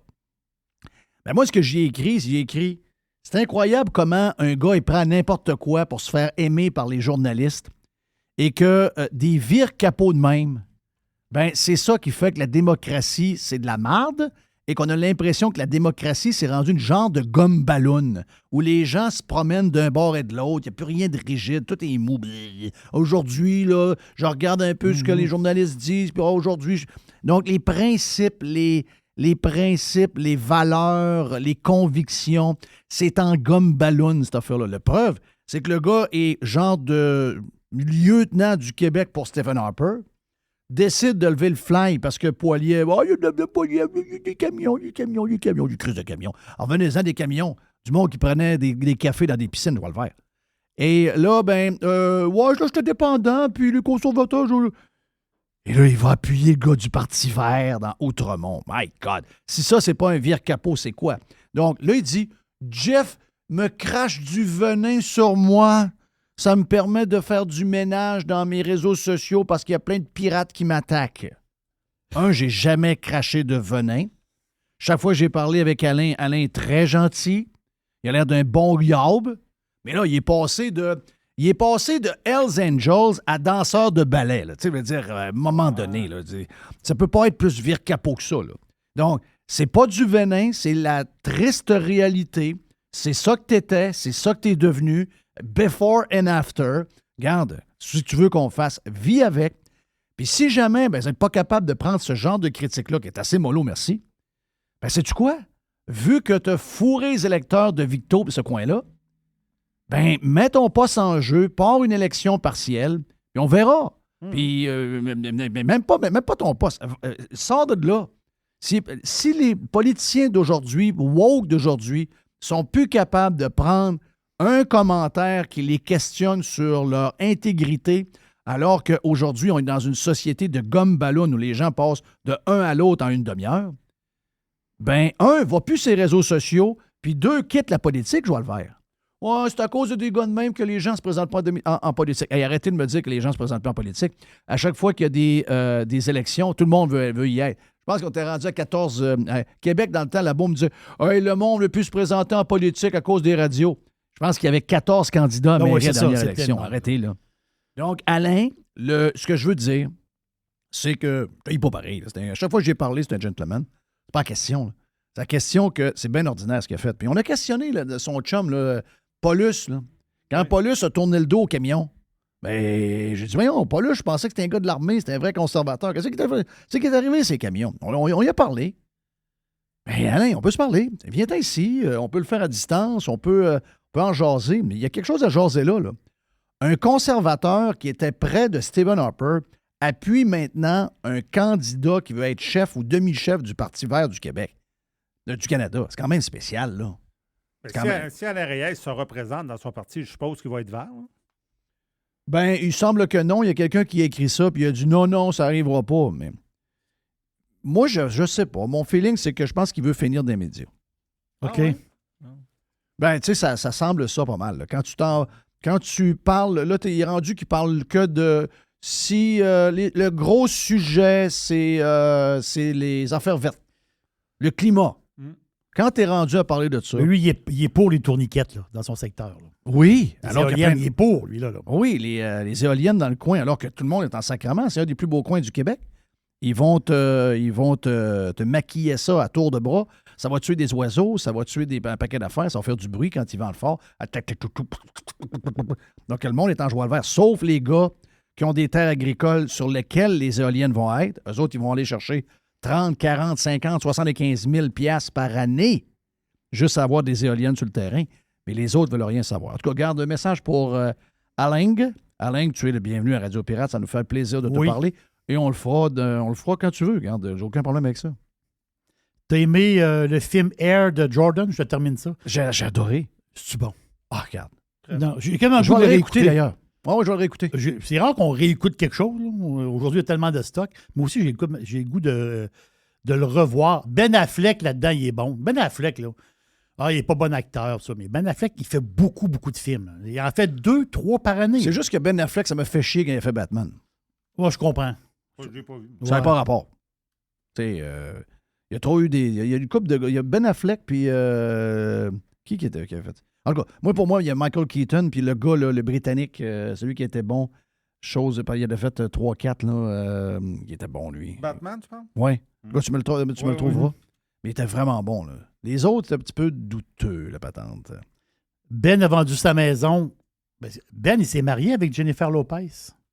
Ils ont repris les autres là ensemble. Là. Ça n'a pas rapport aussi. Non, mais... pense à ça. Là. Non, la fin, c'est que lui, il a vendu sa maison 30 millions l'automne passé.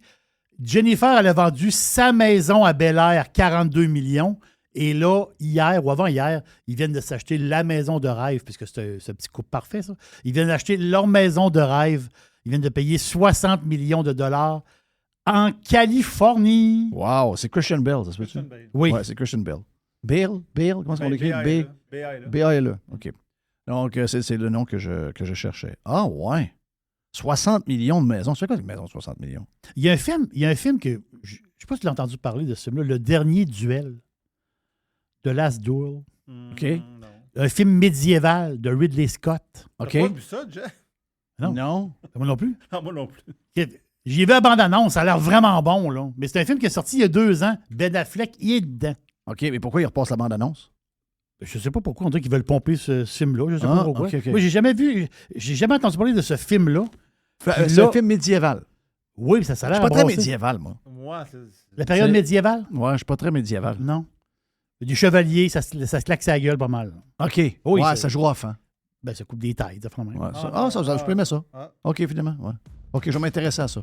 Hey, Alex est stand-by. Qui est Alex? Alex Vallière, le pirate geek. Une première avec lui dans un instant, ici même sur Radio Pirate Live. OK, on vient.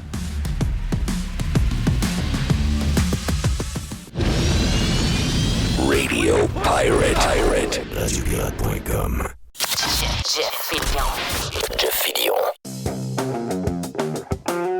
Les Pirates Prime le connaissent parce qu'une fois quasiment 2 semaines, avec notre chum Gilles Parent, quand Gilles est dans la maison, on fait notre Pirate Geek avec Alex Vallière. Donc, c'est votre première, peut-être, pour les Pirates Cheap qui sont salués. Donc, vous aime beaucoup.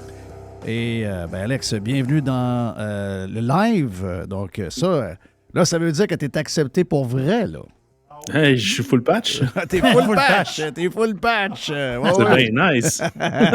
Hey, Alex, on y va. Hier, c'était la grande messe annuelle de Apple. Il y avait beaucoup d'excitation hier, moi étant un très bon actionnaire de Apple, dans mes moyens. Dans tes moyens. Dans mes moyens. Bien sûr. À midi, on pogne le high à vie et dans l'après-midi, on monte ce qu'il y a. On monte des casques à 3000 pièces. Oui, et l'action perd 5-6 pièces dans la journée. Le monde est inquiet en disant « D'abord, là, es-tu en train de me dire que tu vas vendre des masques pour voir de la réalité virtuelle à 3000 US? » Des lunettes de ski à 3500. 3500 US. J'oubliais 500. 3500 US. Quand même spécial. Là. Ouais, c'est assez malade. Là. Mais ça, c'est la grosse nouvelle de la journée. On l'a souvent, Apple fait dans ses conférences ce qu'on appelle un One More Thing. C'est la petite chose à la fin, la cerise sur le Sunday, si on veut. Je vais y revenir. Mais ils ont commencé par des choses plus faciles, plus abordables, comme un beau MacBook Air de 15 pouces. Faut savoir que depuis toujours, le MacBook Air faisait 11 pouces, 13 pouces. Donc, quand tu voulais avoir un 15 pouces pour avoir plus d'espace, peut-être pas nécessairement avoir du texte trop petit à lire, il fallait que tu montes dans le MacBook Pro. Mais là, on parle de 2500, 3000 $. Donc, tu sais, c'était moins intéressant pour bien des gens. MacBook Air 15 pouces, 1699 pièces canadiens, excuse-moi. Là. Ça c'est un... C'est un winner, ça. Ça, c'est un hit, là. Ah oui, ça, c'est un hit. Surtout si tu le compares avec genre le ZenBook ou les Samsung, pour la même capacité de mémoire ou d'espace disque, t'as rien, là. Eux autres, ils se vendent qu'ils partent leurs ordi à 1000 $, mais t'as 16 gigs d'espace disque. C'est ridicule, c'est comme un ordi d'étudiant, là, tu sais. Mais une fois que tu regardes mettons un 512 gigs avec 16 gigs de RAM, là, on commence à tomber dans les 2000 $. Là. Fait qu'à 1700, ils sont agressifs pas mal, je trouve, avec ça. Puis ça, on s'entend, là, les écrans sont vraiment de grande qualité chez Apple, donc ça fait vraiment toute une machine. Oui. Mac Pro passe au Apple Silicon avec le M2 Ultra.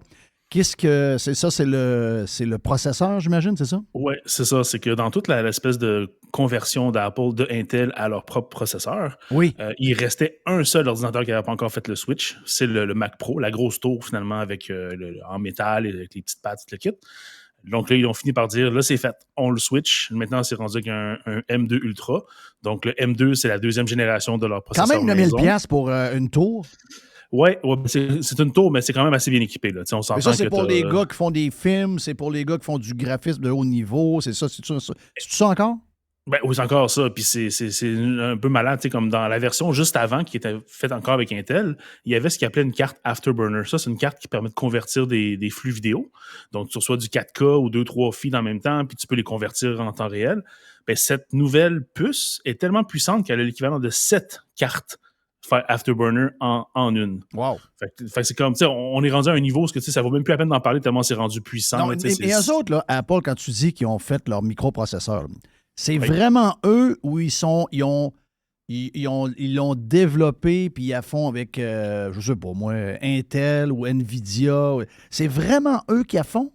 Oui, en 2004 ou 2005, ils ont acheté PA Semiconductor, qui est une compagnie de Pennsylvanie, qui faisait des microprocesseurs pour l'armée. Okay? Donc, c'est-à-dire, ils dessinaient, basé sur la technologie ARM. ARM, c'est une compagnie anglaise qui avait inventé un format de processeur.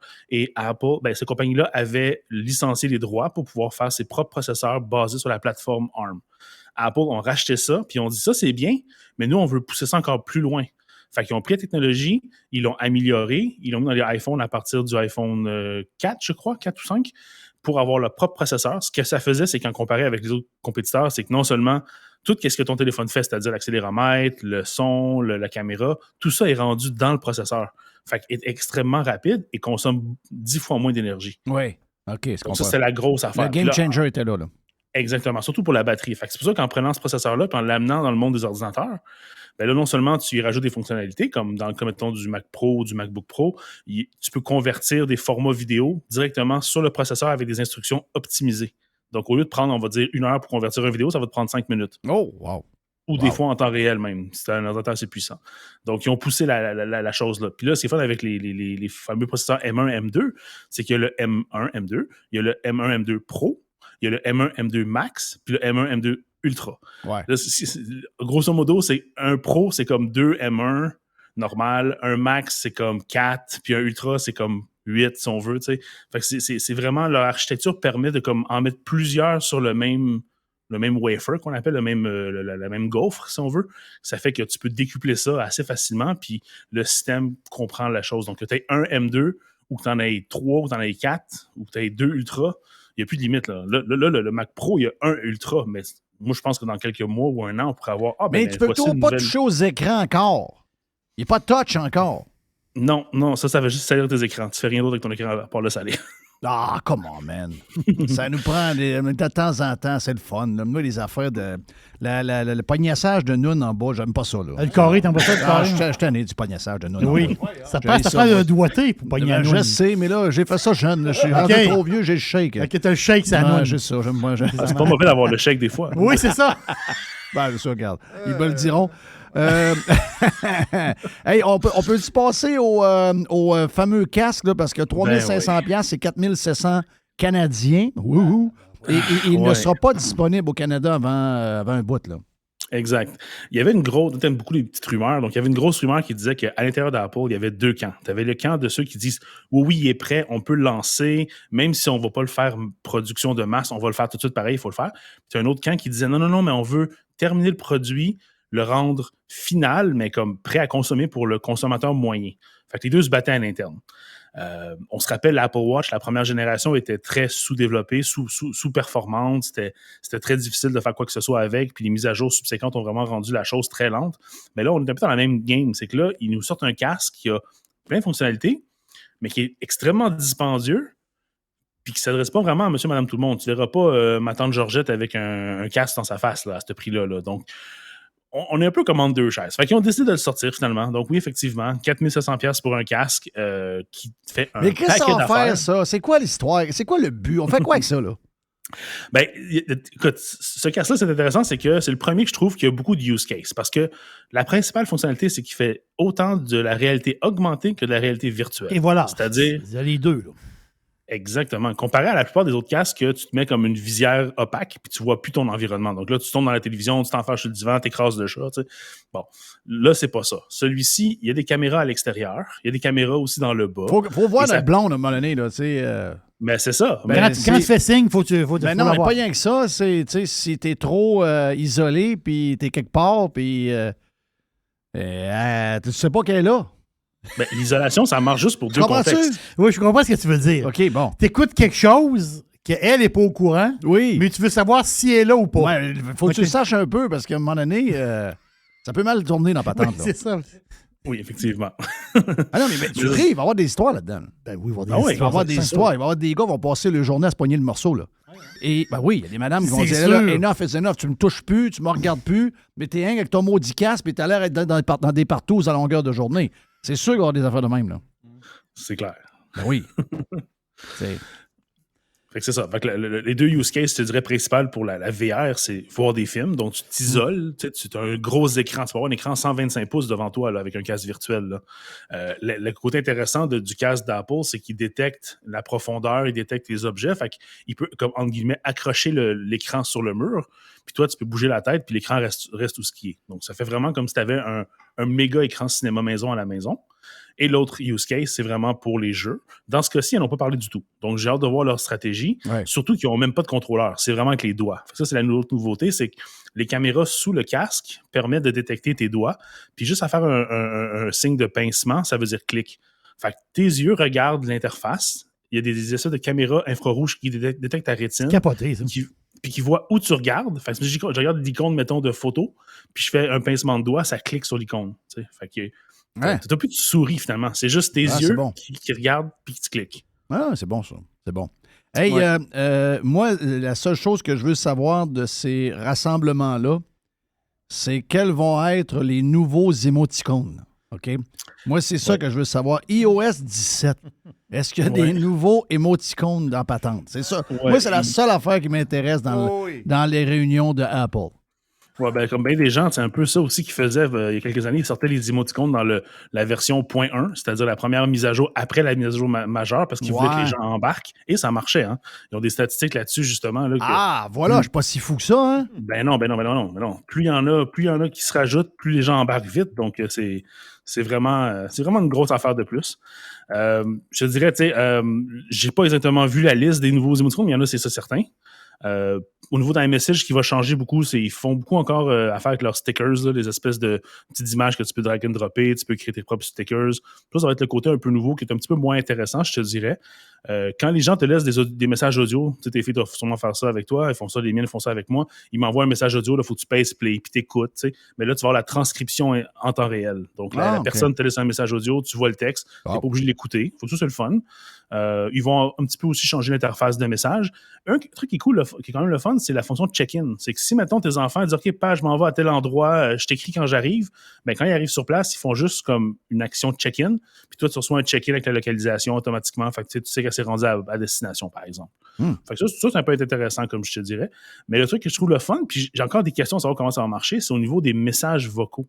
On est habitué à la fameuse boîte vocale, mais là, le téléphone va, quand tu reçois un appel, si tu réponds pas, il va comme répondre pour toi et la personne va te laisser son message et toi, tu vas voir sur ton écran verrouillé en temps réel le texte apparaître de ce que la personne a dit. Ah, c'est bon ça.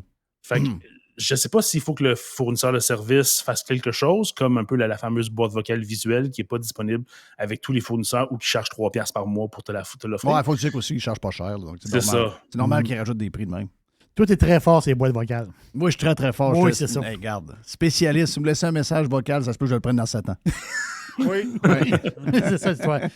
Mais t'as l'application native là, que je trouve qui est pas pire. Moi, c'est pas mon style, mais il y a beaucoup de monde qui ont un journal intime. Oui. Et là, l'app, tu vas pouvoir mettre des vidéos, des journal intime? Ah oui, journal intime. Mais qu'est-ce qu'il y a un journal intime sur son téléphone? Toi, Jeff, t'as pas de journal intime? T'as pas de journal intime, toi? Je sais pas, j'ai pas. Il y a des millions de personnes qui, à chaque jour, écrivent dans un journal intime. Ouais? Ben oui! Ben oui! Ils écrivent quoi? Ils écrivent leur vie. Ben, il y a Facebook. Sacrément, ils se prennent pas pour 7-Up flat, eux autres? Non, Apple, ils l'ont dit hier. Apple, ils ont dit que un journal intime. Puis c'est vrai, c'est des statistiques qui ont été faites. Ça enlève... Le monde qui écrivent, là, ils sont anxieux de la vie, ils sont anxieux. Ils écrivent dans un journal intime et ça enlève de l'anxiété. Ils expliquent leur vie à chaque jour. Moi, je pense que c'est parce qu'ils écrivent dans un journal le vie à tous les jours qu'ils sont anxieux. Moi, c'est l'inverse, moi. C'est vrai? OK.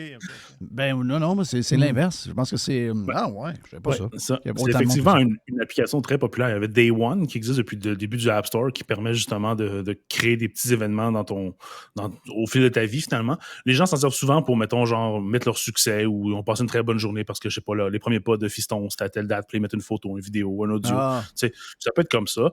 Là où eux autres, Apple étant Apple, vont ramener ça aussi au niveau de l'application de santé. Donc, tu peux mettre dans une espèce de note comment tu te sens.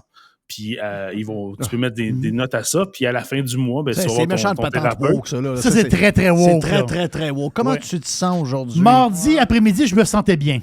Ouais, mais là, aujourd'hui, je suis mais down. mercredi matin, je suis plus down un peu. Je suis down un peu, là. Oui, c'est ça. Aujourd'hui, je me sens femme. Ouais, oui. Je me sens madame. Oui, aujourd'hui, je me sens madame. Oui. Je viens de me faire la barbe, je me sens un peu plus madame. Oui. Ouais. Je viens de me faire les ongles, je me sens un peu plus madame. Oui, là. c'est ça. Ouais. Ça va faire des beaux rapports pour ton médecin, ça. Oui, c'est ça l'affaire. C'est quoi Décortique-moi ça. Juste en 30 secondes, là, c'est quoi leur affaire de Green, là? Le nucléaire et ses déchets profitables et éco-responsables? C'est un peu la suite de ma dernière chronique où j'avais parlé justement du fameux Trojan virus plutôt qui avait attaqué la centrale nucléaire en Iran. Ça fait des années qu'on se fait dire le nucléaire, ça crée des déchets, c'est des déchets qui sont là pendant 10 000 ans, il faut les stocker, c'est compliqué, c'est dangereux, patati patata. Mais je suis tombé sur une vidéo d'un centre de recherche américain, Argonne, ARGONNE, qui, eux autres, dans les années 50, avaient développé une technique pour prendre ces déchets nucléaires-là, si on veut les resurfacer, si on veut, dans une espèce de bassine de sels spéciaux pour retirer l'uranium qui est encore utilisable. OK, mais ça, c'est pas Apple, là. C'est pas Apple, non, ça, OK, je pensais que c'était Apple qui se lançait dans un genre de nettoyage de nucléaire. Là. Je me disais, voyons un peu, là, je comprenais pas. Ça aurait été possible, ça aurait été intéressant. Tu sais, je sais qu'ils vont des mini-centrales nucléaires qui vont être portatives sur un 53 pieds bientôt. Oui, donc, ça pourrait être ça, avec une belle grosse pomme sur le côté, pourquoi pas?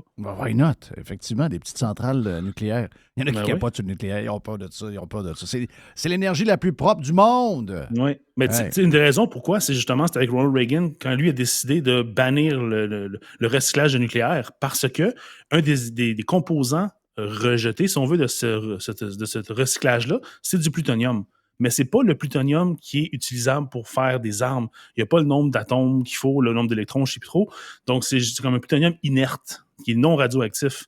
Mais à cause que, dans ce temps-là, il y avait la peur du nucléaire, puis il y avait beaucoup de promotions sur le plutonium, c'est dangereux, les méchants ont du plutonium pour faire des armes. Il a banni ça carrément. Mais tu sais, on aurait pu prendre le nucléaire aujourd'hui, on aurait déjà 100% des déchets recyclables et on n'aurait même pas d'accumulé de déchets si on avait continué de l'avant avec cette technologie-là. Ronald Reagan, c'est un de mes préférés. Il a levé la tête là-dessus, là, on va le dire. Ouais. Ouais, mais il n'était pas tout informé dans le temps. Là, ben non, c'est ça. On s'entend que c'est scientifique. Là. Puis c'était la guerre contre le communisme. Exact. Donc, on était en train de vouloir finaliser cette patente-là. On avait peur. Tout le monde avait peur qu'il y ait des guerres nucléaires. Tout le monde avait la chienne de ça. Donc, pour un politicien, de dire qu'on fait des affaires puis il va se remonter du plutonium un peu partout, le monde capotait un peu. Chacun son époque. Là. Aujourd'hui, on a peur de la température. Aujourd'hui, oui. On a peur de... Il fait 31, le monde a peur.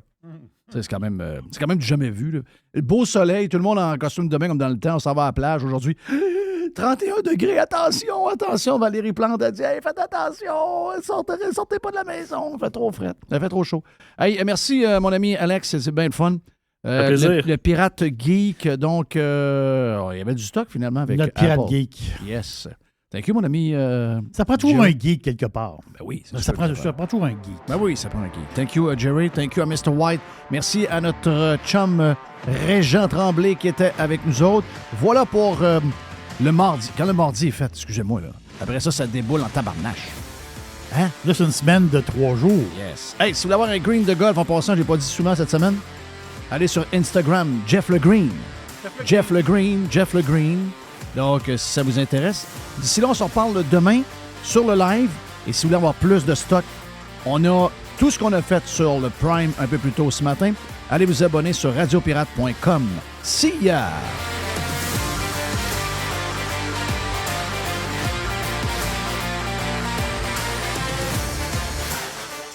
Pirater, c'est légal. Radiopirate.com. Radio Pirate. 100% 100% pirate.